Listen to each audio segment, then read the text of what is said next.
எல்லாம் மகளிர் கடன் என்றால் உடனடியாக தருகின்ற அந்த நிலையை வங்கியாளர்கள் இன்று செய்து கொண்டிருக்கின்றார்கள்.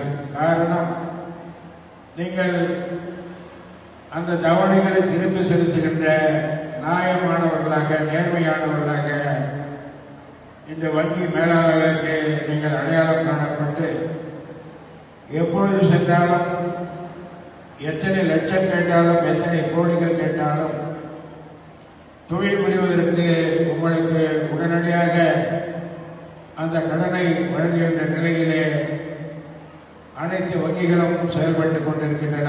அதை மாவட்ட ஆட்சியர் அவர்களும் கண்காணித்துக் கொண்டிருக்கின்றார்கள்.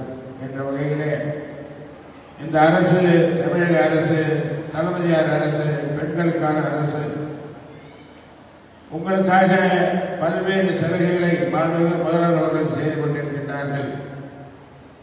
சுயமரியாதை திருமணம் உங்களுக்காக மகளிருக்காக ஏற்றப்பட்ட சட்டமாக்கிய அந்த திருமணம், சொத்திலே சமபங்கு என்ற நிலையை சட்டமாக்கி மகளிரும் இந்த நாட்டிலே ஒரு குடிமகன் என்ற நிலையிலே நீங்கள் எதற்கும் அச்சப்படாமல் துன்பப்படாமல் உங்களை காப்பதற்காக சொத்திலே சம உரிமை என்ற சட்டத்தை, இந்த திட்டத்தை சட்டமாக்கி செயல்பட்டுக் கொண்டிருக்கின்றார்கள்.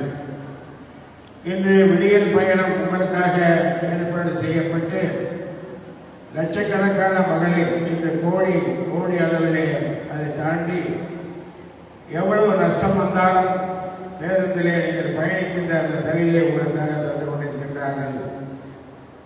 அதே போன்று உங்களுக்கு 1000 ரூபாய் தருகின்ற அந்த நிலை உங்களுக்கெல்லாம் பெருமை சேர்க்கின்ற இடநெருக்கடி எல்லாம் இல்லாமல் நீங்கள் அதை சேர்ந்து பயணிக்கின்ற நிலையை மாண்புமிகு முதல்வர் அவர்கள் உருவாக்கி தந்து கொண்டிருக்கின்றார்கள். கடலூரிலே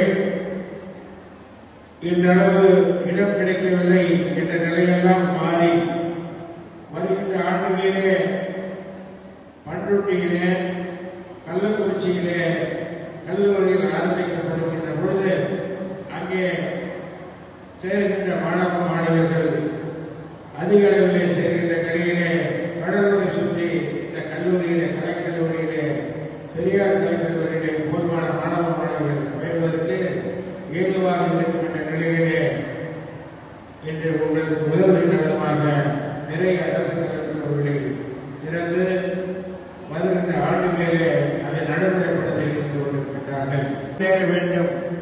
ஏழ்மை இல்லை என்ற நிலை வருங்காலங்களிலே மாற வேண்டும் என்ற நிலையோடு இன்று பொருளாதார நிலையிலே தமிழக அரசு தேக்க நிலையில் இருந்தாலும் கூட அதையெல்லாம் சரி செய்கின்ற வழியிலே மத்திய அரசு கல்வித்துறைக்கு தர வேண்டிய அந்த பணத்தை தராமல் இருந்தாலும் கூட மும்மொழி கொள்கையை ஏற்றால்தான் பணம் தருவேன் என்று இதுவரை மத்திய அரசு மாநில அரசுக்கு தர வேண்டிய அந்த தொகையை 2300-400 கோடி அளவிலே இன்னும் முடக்கி வைத்திருக்கின்ற அந்த நிலையிலே நீதிமன்றத்துக்கு முதல்வர் அவர்கள் சென்றிருக்கின்றார்கள்.